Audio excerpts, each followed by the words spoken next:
Recording again. I don't know why I need to get this all out, but I do. So it's when I was in meditation at the Monroe Institute, one of the no, it wasn't at Monroe. It was in my own home when I was meditating. I was lying there in meditation. No, wait, it was at Monroe. Doesn't matter, does it, really? But I was lying there in meditation, and I was very deep in there. And this really nasty-looking face came up. Yeah, this was at Monroe. And it was holding a book. And I wasn't afraid of it. I just said, "Who are you?" And this creature kind of said to me, why don't you write a book about your experiences? Why don't you write a book about your life? And then everyone will like you, and you'll be famous, and everybody will think you're really important. And I started laughing, in the meditation, because I knew right away that this little image was my tiny little ego trying desperately to get through that I wasn't loved, or if I wrote a book, I would suddenly become important, and I'd have a label and a title, and people would like me and all this other crap. And I just looked at it and said, no, I don't need to write a book, and I'll never write a book. I don't ever need to write a book. I'm already loved. And the minute I said that, it disappeared. And that's not, those things that show up like that, they're not out there somewhere. That's coming from inside of me. That's that part of me, I know, that's still thinks it's limited, still thinks it's unloved, still thinks it's unworthy of love. That's just egoic conditioning of being told that you're not worthy, and you have to suffer for love, or you have to go through all kinds of things to get love. No, none of that is true. None of that is true, and I know that now. The bottom line here in this little play is that I have to really, really love myself, no matter what. When I see people write on Facebook, they'll put things like, love yourself despite your mistakes. I don't think I've made any mistakes. Everything I've ever done in this play has been with the best of intentions, with what information I had at the time. I'm not imperfect. I am already perfect. I did the best I could with what I knew. So that's really where I'm at now. I recently was still feeling a lot of sadness, and that sadness still comes in. It comes in because if I'm with, I would have things come up, memories of when I yelled at JOeY when he was 6, because he was drawing on the wall when he was 6. I was mad at him. I remember I was in a bad mood that day. Memories of finding him. Those were coming up to the forefront of my brain, and it was my ego, again, trying to take over and do this to me, that old tape playing. You weren't a good mother, you didn't do things right. And so that would bring up sadness, and I was sick of it. I thought, I can't function in this place when those parts of me come up, like you moved your children to South Haven, and how, what a terrible mother, that kept coming up, that crap. And I had been reading about Dr. Alan Botkin and his work with post-traumatic stress disorder, and the vets that he had helped too. These guys were on the verge of suicide, many of them, and how he had helped when he was helping them in the 90s. He worked with them, and he used rapid eye movement, and he would put them into sort of a trance, and have them bring the memory forward so that they could look straight at it, and then help put the memory back so that it wasn't taking over all the time. So it would pretty much like put the memory in a recycle bin. And I read about him a while back, and I never really thought much of it. And then synchronicity came into play a couple months ago, and I read about him. And then one of my friends online, Leslie, she said, "Why don't you go to Dr. Alan Bodkin if you're still having issues?" Because I still get panic attacks. I don't know where they come from. They just show up. If you're having PTSD issues, why don't you go to him? And I said, well, that's an idea. So she said, he only lives, his offices are only a few minutes away from where your son lives. And I thought, okay, I will. So I called his office, made the appointment, and I went to him. And I got in there, and he's a man about my age, a very nice man. And he showed me what to do. He had this long stick, and he moved it back and forth, sort of like a metronome. And he told me to follow this end of the stick with my eye, and he put me into kind of a REM state while I was still in this waking state. While I was still, conscious, not, he said, I'm not going to hypnotize you. I said, I already know that. And he was surprised at how much I'd already done, and he's like, wow. But, so he puts me into this, so we started using it. I'll try anything at this point. He had promised me on the phone, he said, I'll get rid of 98% of your sadness that you still got left in there. The gunk, he called it. Let's clean out the gunk. And let's get those memories recycled into the recycling bin, because they shouldn't be taking over and taking you to these sad places. So he did. He used the stick, and he started using it. And I brought up the memory of finding JOeY. That was the first one I brought up to my forefront of my brain. That was the one that would really make it hard for me to fall asleep at night or whatever, or just come up out of the nowhere and make me sad. And so he did this, and I brought that forward, and all of a sudden JOeY just, he's there, okay, strongly. And it was like, why are you worrying about me? Why are you worrying about me with all that you've done? And it's funny because when they talk to me, when JOeY talks to me, it's not like verbal words.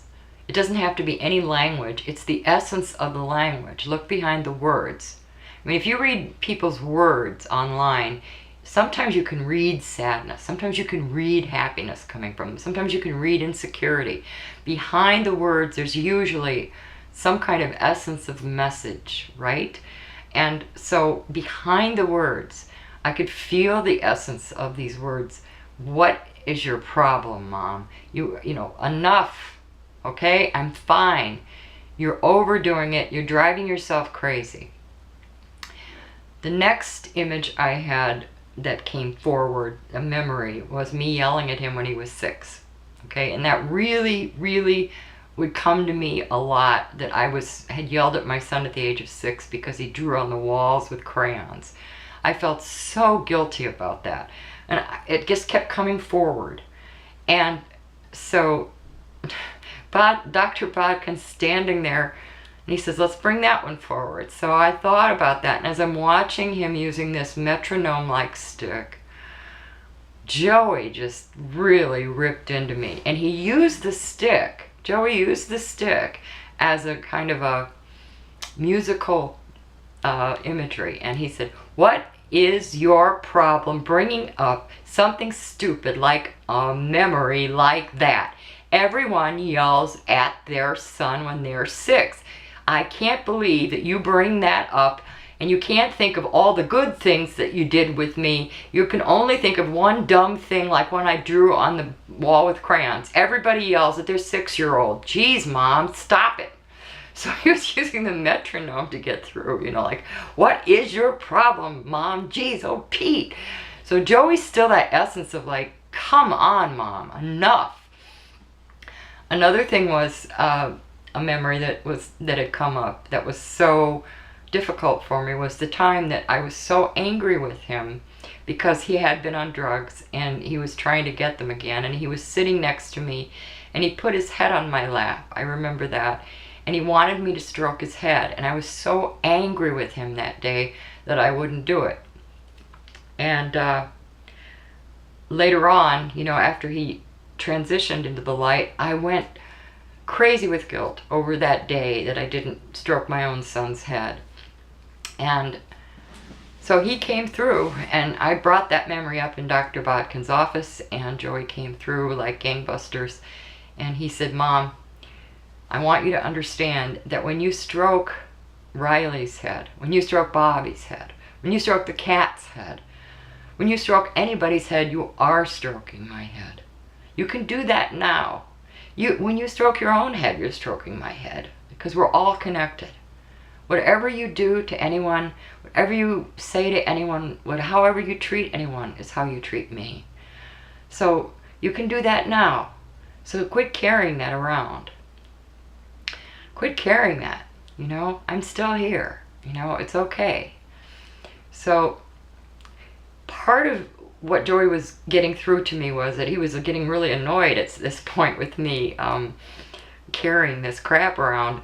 And I kind of felt it like a knock in the head from him, like, well, stop it, It wasn't a mean knock. It was like a gentle little push. And I even felt my head knock over a little.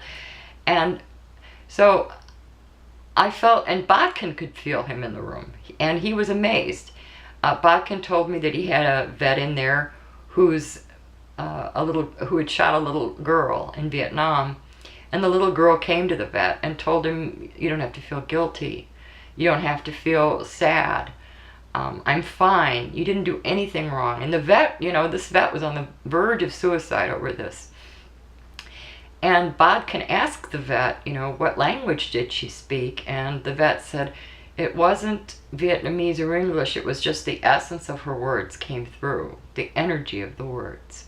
And that's exactly what it is with JOeY, that there's an energy behind the words, that it's them. It's them just by the feeling of the essence of their words. It's your higher self and them, and all of them letting you know, that it's okay. But JOeY has a specific, it's sort of like an identity print of how he comes through. It's very strong. It's very full of joy. It's very laughing. And it's very reprimanding to me sometimes about, knock it off, Mom. Knock it off. Lighten up. Lighten up. You need to laugh more. Go find something to do. Keep busy. Do something. Anything. Lighten up. Quit worrying about me. And that's really the real strong feeling I get from him when he comes through now. And I do talk to him every day because I know he's around me. And, if I call him in, he's there. Same thing with Bob and Scott and my mom and dad. And, I could tell you stories about what my mother said to me after she crossed. And I know all of you have had experiences, in some way, whether it be dreams or whatever. The thing that's most incredible to me is that all these gifts that I didn't know were hidden inside of this Marianne thing are coming out, and I'm able to now feel more confident with each one of them. Sometimes I'll just grab my tapes from the Monroe Institute and say, okay, I gotta get out of here. I really need to get away from this perception, and I need to go take a trip, and I do. And I take a trip. I go inside, and then I always come out feeling a lot better. And then when I wake up in the morning, I know that I'm coming into a dream that's here. This is still a dream. I know that there's a waking dream and there's a sleeping dream. I love to go to bed at night and go to sleep into the sleeping dream, because then I don't have to deal with this one, Then I'm going somewhere, where it's just like, it's very relaxing. But in the waking dream, I'm learning that I kind of got a little bit of a reprimand from Yolene Stout, and I'll give her credit for this. When I was complaining about 3 dimensions, she said, look at it as archetypes. Look at it as symbols. Now, she's had a near-death experience. Look at the whole thing as symbols. So I'm starting to see that it's, these are symbols. They show up. And I'm very accepting of them. I'm very accepting of everything, more and more every day. So that's where I'm at right now. This is an ongoing process. I know my son is fine. I know my husband's fine. I know they're more alive than I am. And I know that life and death are the same thing. There's no death. There's only life. That's it. There's only Marianne, the big Marianne, dreaming up the little Marianne. It's been going on all along. I feel freed in many ways. One time somebody asked me, what do you want to teach your children more than anything? This was years and years and years ago. And I said, I want to teach my children how to die well. I don't know why I said that, but I really did. I did want to teach them that they would be okay, that everything would be okay. And now JOeY's teaching that to me. And he's also teaching me there's no death. He's teaching me, and all of them are, that I already crossed. Because if you really look at it, time is illusory. It doesn't exist. Marianne Brown is being born in 1951 at this very moment. Yeah, if you're standing on a far enough away star system, you're seeing 1951. And if you're standing on a far away star system looking at the Earth, you're seeing the day that I make that journey. So it's all going on at the same time, and I know that. And that's why JOeY kept saying, and keeps saying, don't take this seriously. It's a blink of an eye to him. So this is maybe my last tape in this series. If more comes, I'll let you know. I made a lot of them, but thus far, the play or the comedy. And thank you to all the people who sat through every one of these. Okay, I love you. Well, doesn't even need to be said, because everybody is love, right? Okay, bye.